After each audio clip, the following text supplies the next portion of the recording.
Thank you. Next in digital transformation, thriving in the changing world. And with us, we have, to chair the session, may I invite on stage Nitin Bhatt, Global Leader, Risk Transformation Advisory, India Leader, Technology Sector, ENY. May I have you on stage, please? I'd like to invite Larry Stone, Chairman, BT India, on stage, please. Bobby George, VP and Chief Digital Officer. May I invite you on stage, please? And Rama, may I invite you on stage? Rama Vedashri, CEO, DSCI. And with that, I hand the session over to Nitin. Nitin, the stage is all yours. Great. Thank you. Well, welcome everyone. My name is Nitin Bhatt, and I'm the Global Risk Transformation Leader at EY, and also handle the technology sector for us here in India. It's a great pleasure to be here today. You know, as I travel around the world and meet executives, the one topic that consistently is top of mind for all, without fail, is the topic we're about to discuss today here, which is digital transformation. And in all the discussions that we have, and frankly in the work that we do, there's really three themes that are consistent that we find our clients and other CXOs are grappling with. And the first has to do with how companies rewire themselves to take advantage of a cloud-based, connected world that is being shaped by emerging technologies such as AI, such as RPA, such as blockchain, AR, VR, etc. The second is how they use the massive amounts of data that's out there to do better analytics, for better predictions, and to make better decisions. And the third is how they use digital and how they exploit digital as a source of innovation for their customers to provide better customer experiences, better engagement, better intimacy, and in many cases to build entirely new business models to drive growth. And in many places of the world, growth is scarce, and to drive long-term value. Now, as you can imagine, each of these comes with a whole host of risks and opportunities. And to share their perspectives with us today, we have a fantastic panel. Welcome, everyone. And let me start with some quick introductions. On my left here is Bobby George. Bobby is the Chief Digital Officer at Carrier. Next to Bobby is Rama Vedashri, the CEO of Data Security Council of India, or known as DSCI. And at the far end is Larry Stone. Larry's the chairman of BT India. So what we thought we'd do is have this discussion in three blocks. The first block is around the vision for digital transformation. As we all know, digital transformation means different things to different people. So what kinds of vision do leaders have for digital transformation, and what are the big bets they are taking? That's our first block. The second block is what I call the transformer's dilemma. You have to run a business today, but you have to transform and disrupt for the future. So as we're going through the digital transformation journey, what is that real balance between speed to market and innovation on the one hand, and trust on the other hand? Trust is an overused word, but what does trust really mean? Trust in the spirit of algorithmic bias, trust in the spirit of data bias, trust in the spirit of data privacy, security, regulatory compliance, etc. How do we really balance that, and what can we learn from these folks here is the second block. And the third really is around the interaction of people with technology. Does technology exist to unleash human potential? Does human potential unleash new digital technologies, or is it really both ways? And what are we doing about focusing on them so that we can build the enterprise of tomorrow? So with those three themes, we will then turn it over to you for some questions. So let me get started. And maybe I'll start with you, Bobby.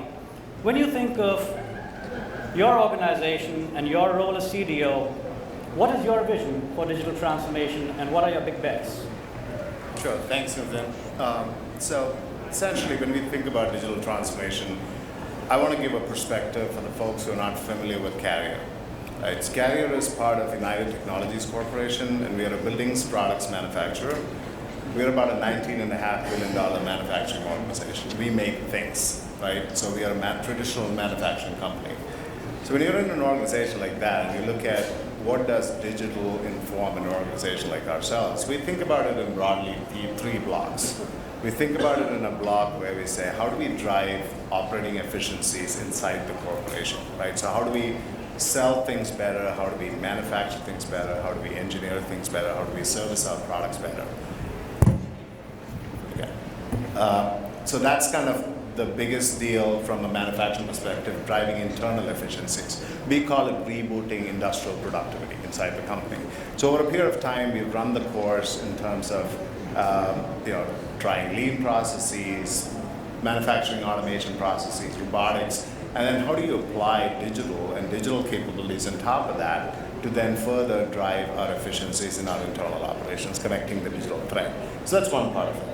The second thing you touched upon, Nitin, already, which is really how do you grow your business by engaging differently with your customers. And this can happen in a couple of different ways. Right? In our industry, it is understanding customer behaviors and how they interact with our equipment and products, and how do we have each one of those interactions digitally captured and then take advantage of. And that's kind of a big deal for us, especially because we sell most of our products through distributors and dealers, so we don't really directly sell to our end customers. So how do we get engaged with our customers to understand how they use our products so that we can continue to iterate over it and give the different customer experiences? So that's the second part.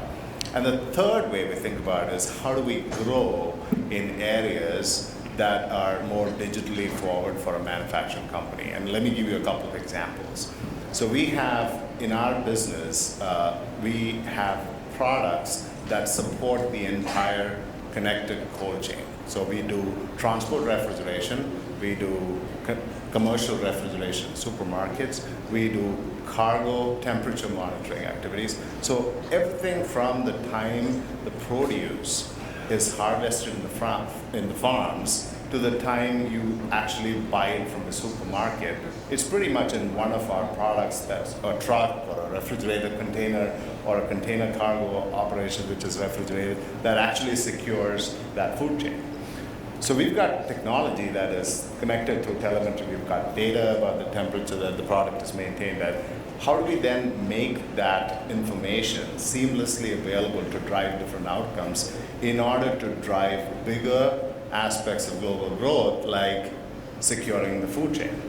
Similarly, pharmaceuticals. So those are the kind of three areas that we think are opportunities that a company like Carrier, essentially a manufacturing organization, can take advantage of in driving digital capabilities. In terms of big bets, maybe I'll quickly touch upon that. So the big bet, number one big bet that we're making in the organization is cloud. So we are adopting very aggressively a cloud-first strategy across the business. And what that means for us is, if you think about the innovation that has happened and unleashed because of the cloud ecosystem and the products and capabilities and services that are available in the cloud ecosystem, that companies like us can take advantage of. If you think about I lived for 6 years in Silicon Valley. I still have a home there, so I travel back and forth, and I enjoy the interactions with the startups that have actually come out of the Silicon Valley organization, Silicon Valley area.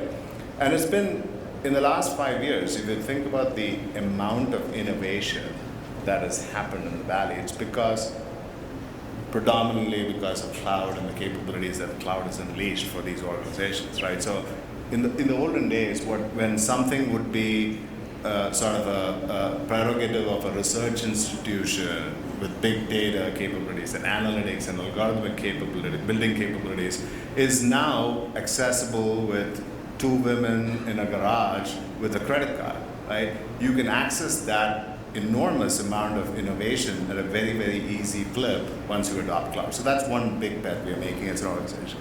The second thing we're doing is rewiring and reskilling the entire business. Ultimately, it's a people's game.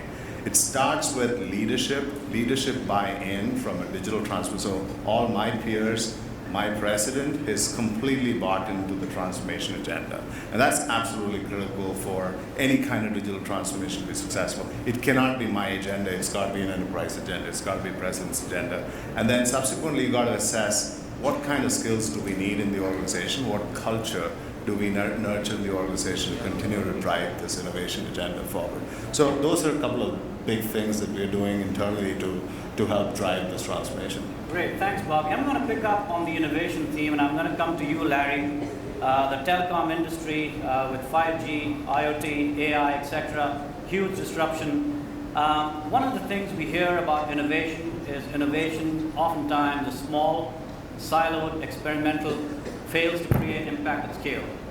How are you dealing with the disruption, and what's your philosophy for innovation and transformation? Well, thanks, Nitin, and good afternoon, everyone, and delighted to be here. We're very strong and warm relationship with NASScom. Well, I'll start with a confession, maybe to start with. I'm not an engineer. My background is in law, economics and policy.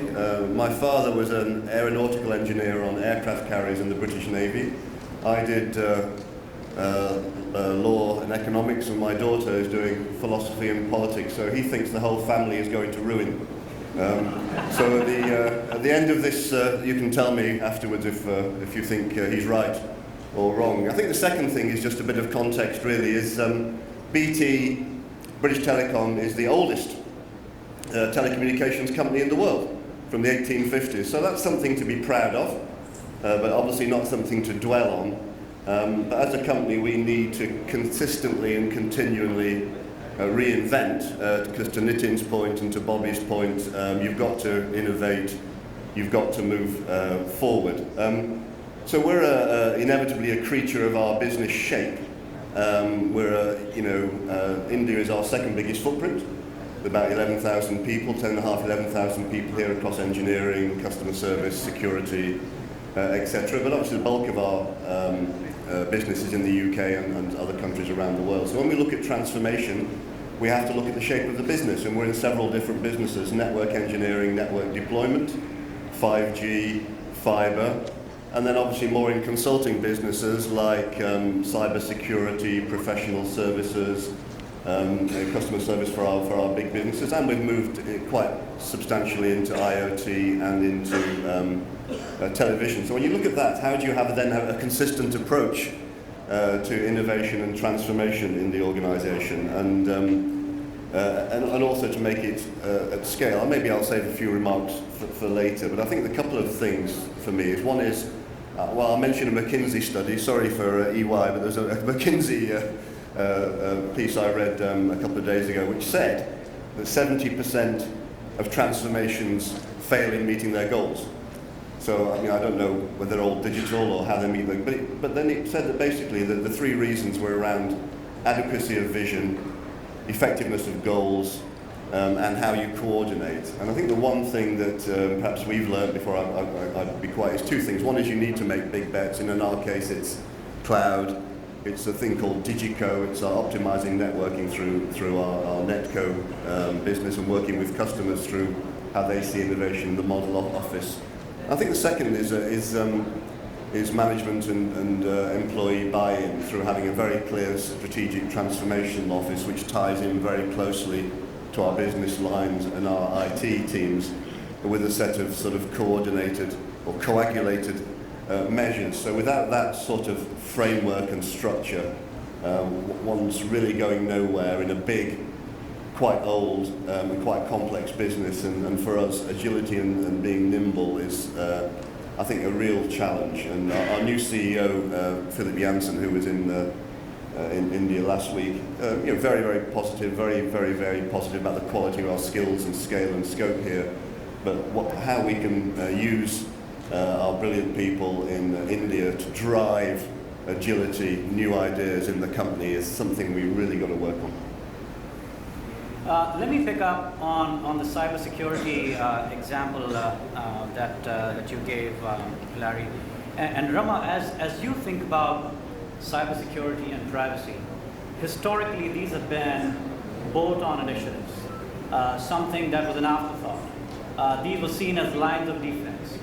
In the new digital transformation world, where fundamentally what we're doing is expanding our attack surface, are you seeing a change in how leaders view cybersecurity? In other words, are cybersecurity professionals and privacy people at the table when strategy discussions are being had around the future business model and about tomorrow's business plans? Are you at the table now?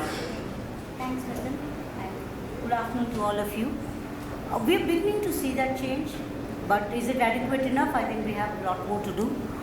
For example, I do agree that across all verticals, global enterprises and enterprises in India, security used to be a bolt-on, but I think as everybody has been crafting a very aggressive digital transformation journey, I think data protection, privacy and security is getting enough and more attention.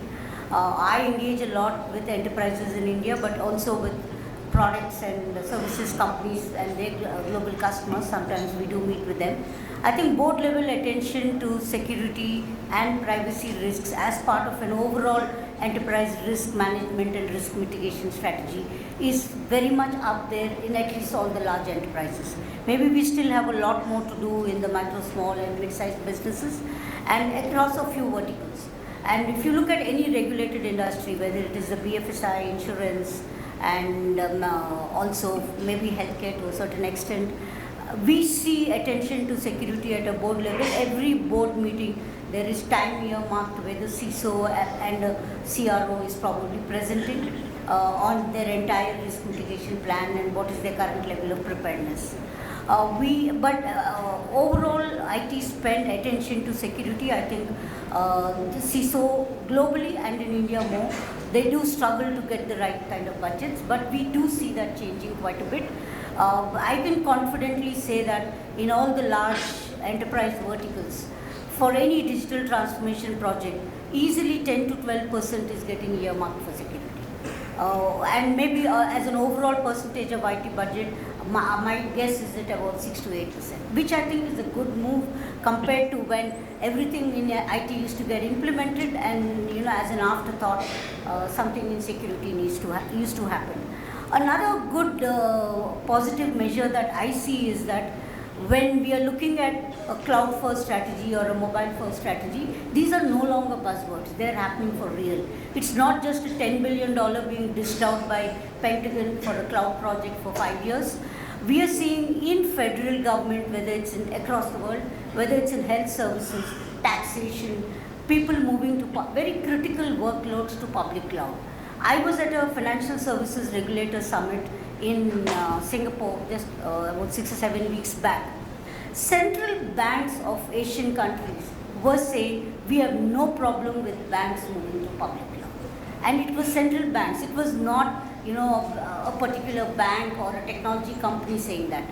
So central bankers are saying that we have no problem with, as long as all the controls are maintained, right? We have no problem with workloads from the banking sector moving to the cloud. I think this is a huge change, which means the reassurance that security is no longer a showstopper for migrating to cloud or pursuing a very aggressive digital strategy. I think that is done and dusted, at least in most of the large enterprises. We do still have some challenges in terms of migration to cloud or pursuing a very aggressive digital strategy in public sector and government. It's not because they don't have the assurance on security on the cloud. I think it's more to do with they completing all that they need to do in terms of data classification and governance. I think that exercise is a very massive exercise in public sector, and I would believe that is one. One more positive thing you talked about trust, and as you move towards IT, I think there is reasonable concern on IoT security and industrial IoT. I think we have a lot to do because the supply chain of the ecosystem and then the geopolitical factors also come into the picture. So enterprises and CIOs, when they evaluate I think there are a lot more concerns on core enterprise IT. I think security is no longer a concern, and stepping up investment, stepping up people capability, and increasingly at least business to consumer facing businesses are beginning to look at security preparedness and privacy preparedness no longer as a compliance but as a business differentiator. They're saying if they're able to do enough in privacy and reassure their users, can that be a business differentiator with their average consumer and user? And we do see a lot of enterprises even in India beginning to make privacy as an independent vertical of security. So I think there are good moves, but we still have to do a lot more. And I would say if there are 20 enterprise CIOs in the room, maybe 10 of them are really beginning to think and others need to do more. So thank you for that, and a very, very uplifting version of security and privacy. Let me ask you, as the architect and a chief digital officer, do you agree? Absolutely. So, a couple of things that you mentioned earlier, Nitin, and that's been sort of the Achilles heel for any kind of digital transformation. When you're talking about digital transformation, you're trying to bring agility and speed into how you bring solutions to market. And what traditionally happens is that, usually you get through the product development process, you're ready to ship software, and you now have to go through a review process with cyber, right? And that's usually the long pole in the tent before you can actually release something outside, especially in a company that is operating in a global space like us, and then there are privacy concerns and others, which results in delays. So irrespective of how quickly you churn through the first half of the process, unless you embed the second half of the process, which is the controls, the privacy, the security, and cyber, into the design of your product and your environment, you're gonna ultimately suffer on speed. So I'll tell you a couple of things we're doing. In fact, my CISO, Nicole Ford, is actually with me here, and so what Nicole and team have done is essentially build cyber into the DNA of how we think about things in Carrier. So I'll tell you one of the things that, especially as we think about more and more workloads, strategic and otherwise, moving to the cloud, one of the things that we've done is policy as code, right? So rather than looking at cyber as a control mechanism after the fact, you deploy the appropriate controls as part of a CI/CD deployment pipelines, and therefore it's already embedded in everything you do. Another aspect is sort of privacy through design, right? As we look at more of a data-centric approach, there is an approach of, in the past, I've done this, is how do I protect the perimeter of the enterprise, right? And if I have a global organization that's got 52 manufacturing plants, 1,250 locations that we operate out of, and numerous customers, and we're not ever going to be able to protect the perimeter. The weakest link is always going to exist somewhere. That weakest link is going to lead to some enterprise issues with respect to concerns and risks with respect to cyber. So how do we shift that paradigm to say, how do I protect my data at my core, and then think about that as we design out into the rest of the enterprise? That gives a little bit of a different perspective on how we think about driving more agility into the process, and that's really what we've been focused on. That's great. And if I can dwell on that, because I'm still hearing security and privacy as a line of defense narrative, and what I heard Rama say is security and privacy as a differentiator. So in your thinking, and maybe you're not there yet, and it's open to everyone here, are we able to have security and privacy as a line of offense, if you will, so we can truly differentiate when we go to market to our customers and say, pick me because I am resilient because of reasons ABC? Anyone? Yeah, maybe I'll offer up an example because this is very specific to our business, right? We have one of our lines of businesses, or one of our segments is security.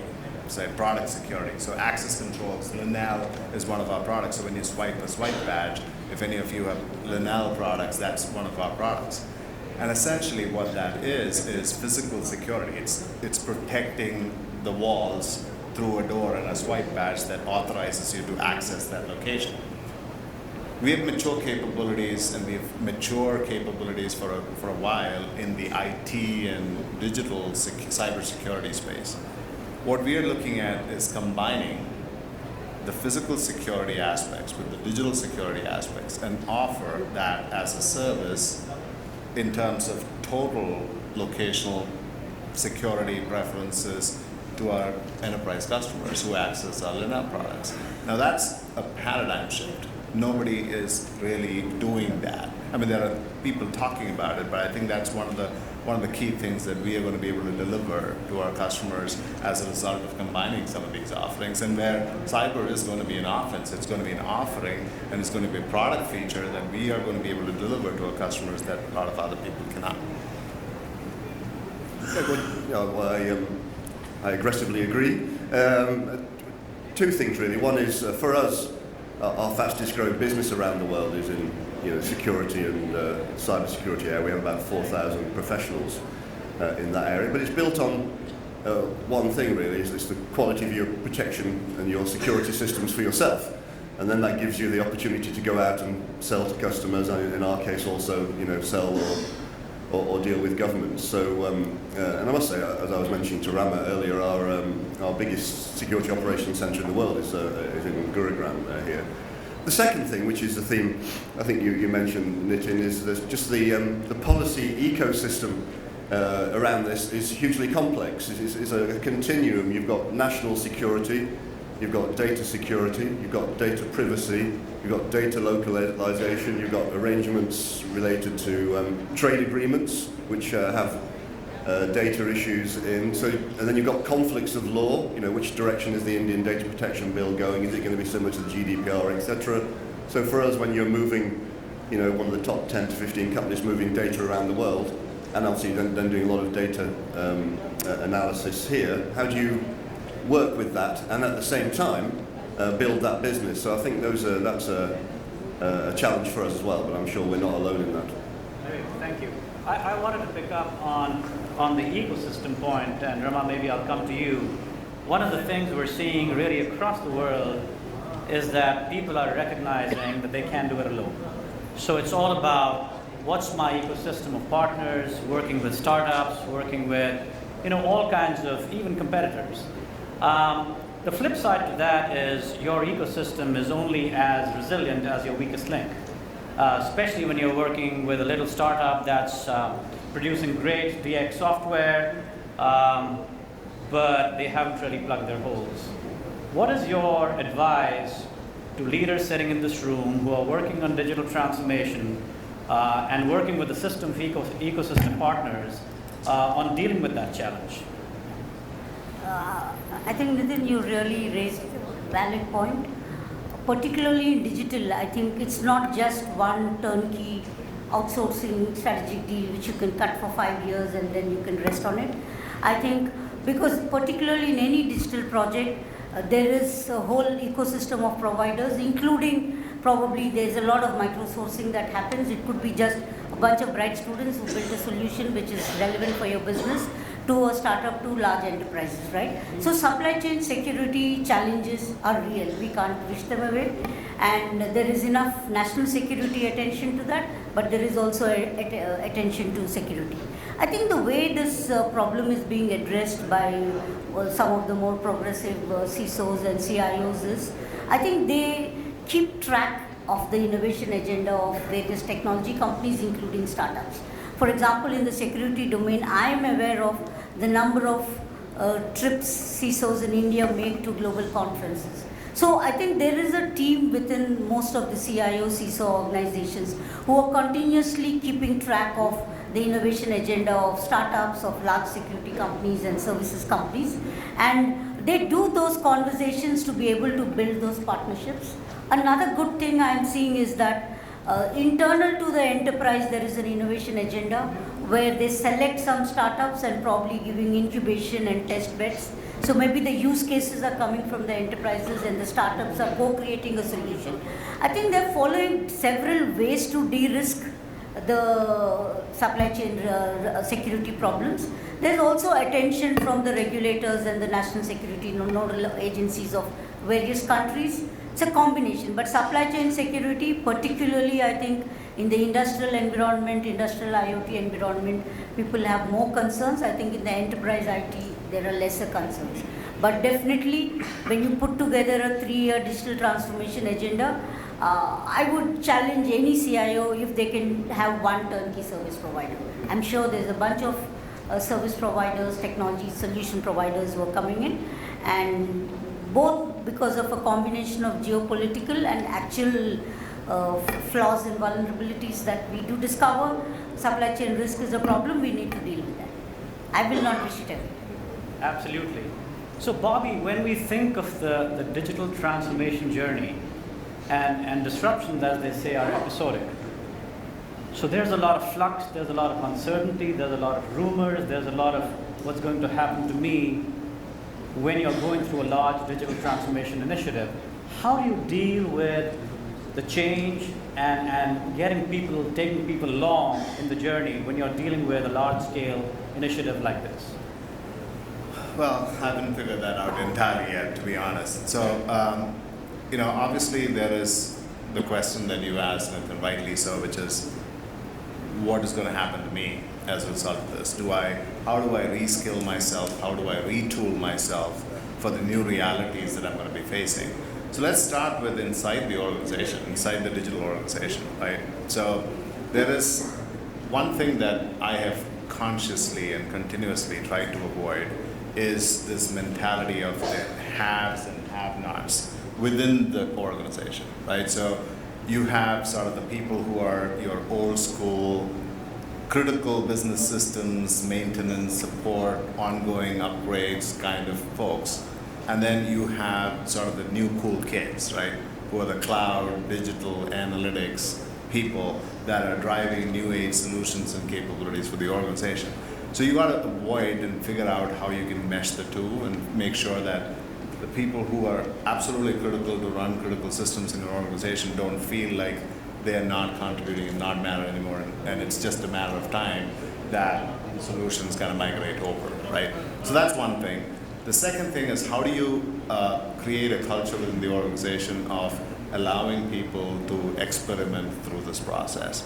And so for a traditional manufacturing company like ours, with the history that we have, so we are United Technologies essentially composes of Pratt & Whitney, which is an aircraft engines manufacturer, Collins Aerospace, which is an avionics manufacturer, and a defense contractor, Otis, which is the elevator system, and Carrier, which is a building product system. So we've got a variety of companies. A lot of those companies have significant exposure to government and critical defense systems and other systems. So there is an inherent organizational resistance to taking risks.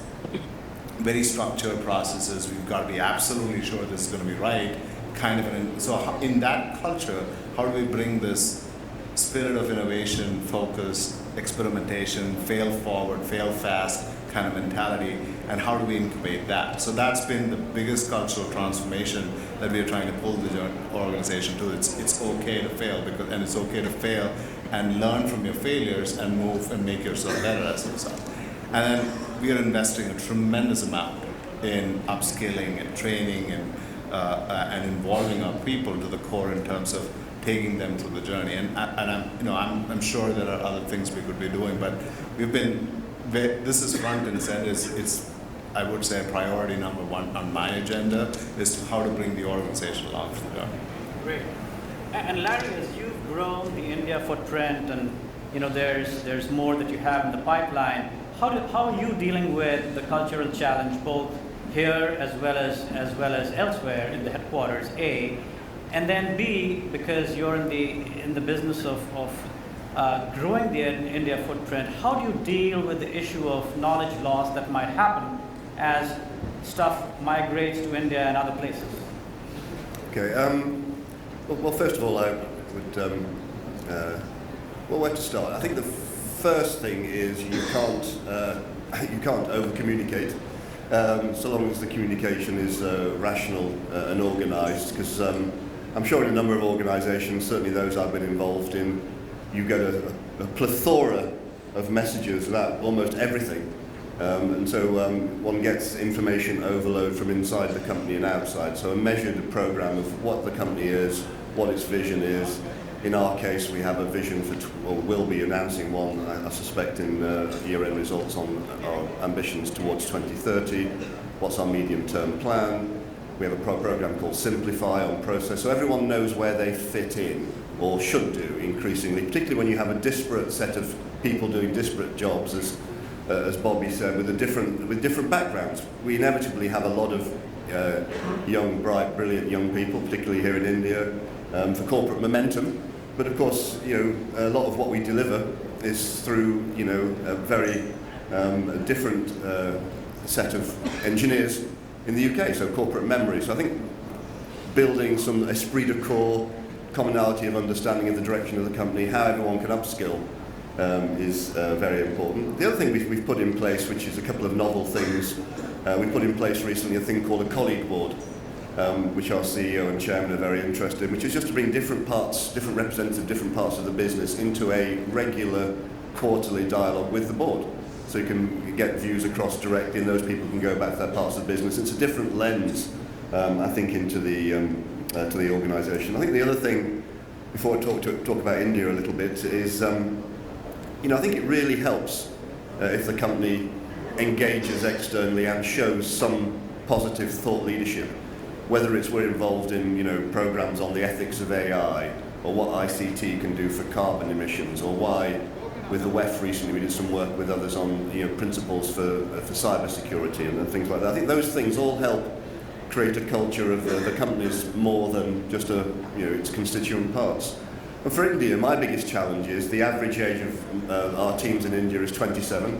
We have about a 20% attrition rate, and the quality is extremely high technically, though certain skills we need to expand on. My big challenge is how can I move those people around the organisation really quickly, both here and the rest of the company, to get that sort of cultural spread. Because I'm not just saying this because I'm in India, which of course I am, but there's a dynamism and spirit in driving our business here, which I'd really like to export quite quickly. Great, well thank you. I'm going to hit on a theme that we heard a lot about yesterday as well. Curious to get your thoughts.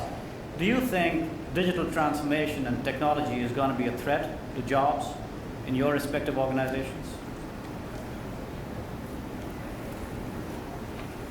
I think there is a whole new set of opportunities that digital transformation is creating for us. It is in areas that we have never explored before. Just given the fact that Carrier is a company of founding brands.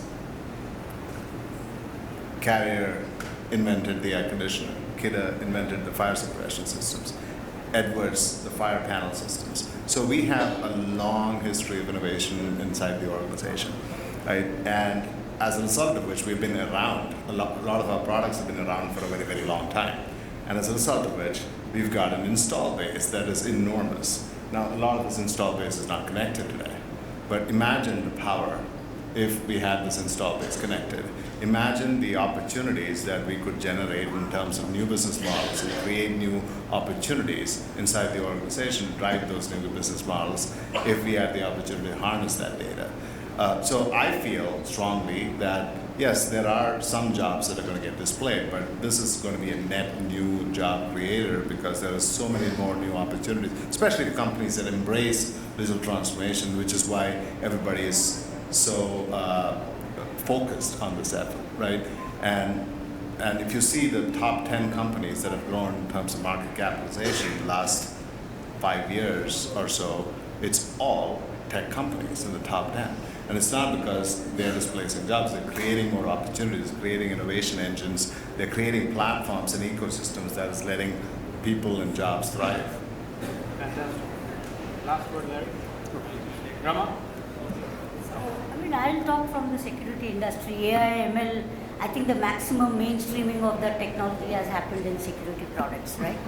But if you see the net new jobs that are being created in the security, in the services industry, plus user organizations, I don't think those jobs are going away. But if you see, I think what the jobs are going away is level 1, level 2 support, because there's a lot of automation, but there are a lot more. If you see the number of SOCs that got created across the world and in India. So there are new league of jobs being created in the industry. And even if you just see the security startup ecosystem, if we were about 50, 60 product companies in India, we are about 180. And all of them are adding high-end security engineering jobs in the country. So I don't think technology takes away, it creates new use cases. Absolutely. Well, history of industrial revolution suggests that there's a net job increase. I was intrigued. I was reading something about Amara's law, which is that technology, people overestimate the near-term impact of technology, but overestimate its long-term, or whatever it is, underestimate its long-term. Sorry, I got that horribly wrong. but I'm sure you know what I mean. But I think the thing for me is no one really knows, but history suggests that these sorts of disruptions will lead to new industries and new jobs and new ways of working. So I think there's every reason to be net positive, probably. Great. I think we were supposed to talk about risks and opportunities. Maybe it's just a bunch of optimists here, but I'm just seeing opportunities. So thank you all for your thoughts and perspectives. I think we have some time for questions. So would anyone like to ask the panel questions?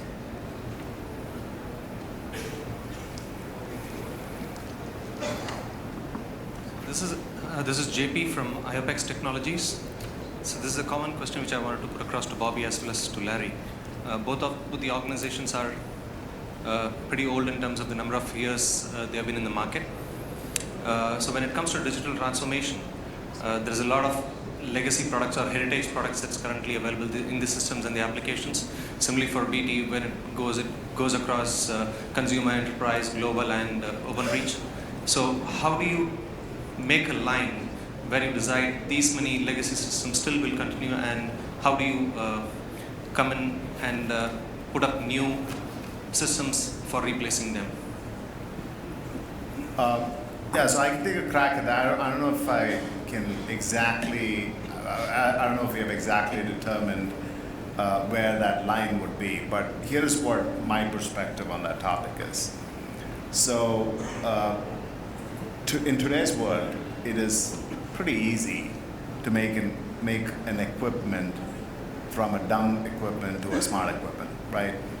Especially with what Larry and others in this industry are doing with respect to 5G. So connectivity is going to be ubiquitous. You're going to now have a situation where large cloud vendors have everything that you can deploy cloud through edge. All the smarts are going to be in the cloud. It's a highly technical answer, but I cannot avoid that response for your question. But everything is going to be all the way from cloud through edge, deployed at the edge, and you can have enormous amount of compute on the edge. So you can have a pretty dumb machine doing pretty smart things because you've now got some capabilities deployed at the edge. So the ability to now transform something that otherwise would not have been a smart machine into a very, very smart, intelligent, autonomous machine is so much more possible today with the technologies we have at our disposal. So I think the limit is really the diminishing value or diminishing returns you would get from sort of enabling the capabilities of an existing equipment. So that's why we're going to go through an aggressive program to retrofit some of our stuff that we have out there that's got a 50, 60, 70-year life, and we're not going to let that go. We will look at every opportunity to create smart equipment out of that, generate data, and drive new value for our customers. Yeah, well, that's a good question. I think some legacy is older than others, and some legacy is harder to get rid of than others. And in the mobile space, that's going to move much more quickly. Certainly in the TV and video space, in areas where you've got traditional, copper PSTN products moving to newer digital products, then that's more difficult. Not just because it's more difficult in an engineering sense, but also it's more difficult in a regulatory sense and how you deal with the nature of competition in the market. So there's a number of moving parts. I think the overriding driver is the areas we talked before. Is that when we look at our sort of platforms, whether it's network optimization, whether it's IT platforms, those are the areas that have got to give us the flexibility to compete. And every company's doing the same thing. Good. I think I'm seeing the sign flashing here that time's up. Could we take? Sure, we'll take one more. Question perhaps for Rama ma'am. So firstly, I think the number of picks being taken is a digital transformation in itself. This wouldn't be seen 20 years ago. A question for Rama ma'am is that we see a lot of programs at India level like NPCI or Aadhaar, income tax, all these national level programs becoming too big too soon, right? And that's a success story, right? But we also see a lot of Indian companies who are very good at consultancy for rest of the world. But we struggle with our own cyber laws, with our own governance at state and national levels. So from a cybersecurity perspective, what do you see some of the key things these enterprises should and must do And also, what are some of the key challenges in the next few years that we'll see at the national level? So at the national level, I think the biggest attention is for critical infrastructure. I think all what are called as CII organizations. In that, if you look at each enterprise verticals, they are at a different level of maturity. I think banking sector leads the way in the way they implement IT and security in India, but there are a lot more other verticals. And a lot of the critical information infrastructure organizations are in public sector. So I think focus on security in oil and gas industry or manufacturing industry and the public sector organizations is something which I think Government of India is aware of. There is a new cybersecurity strategy which is under works for 2020, which should get published sooner than later. They've done a wide consultation. I think that a lot of some of these things in terms of capability building, even in terms of industry also needs to be able to build capabilities on some of the new, as we are doing test trials in 5G, sooner than later India needs to get ready, the provider ecosystem needs to get ready.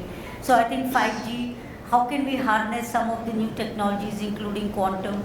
So Government of India is like setting up a center of excellence to look at only new use cases. I don't know how many of you all have seen, first time we are seeing Ministry of IT do a grand challenge with complex problem statements. They have discovered 132 complex problem statements from all user organizations in India, and 6 of them have been thrown up as a grand challenge. So even government is beginning to think, how do we step up our preparedness? But yes, in some sectors of critical information infrastructure, small and medium business, healthcare, I think we still have a lot to do. Well, thank you everyone. Appreciate your time. Thank you.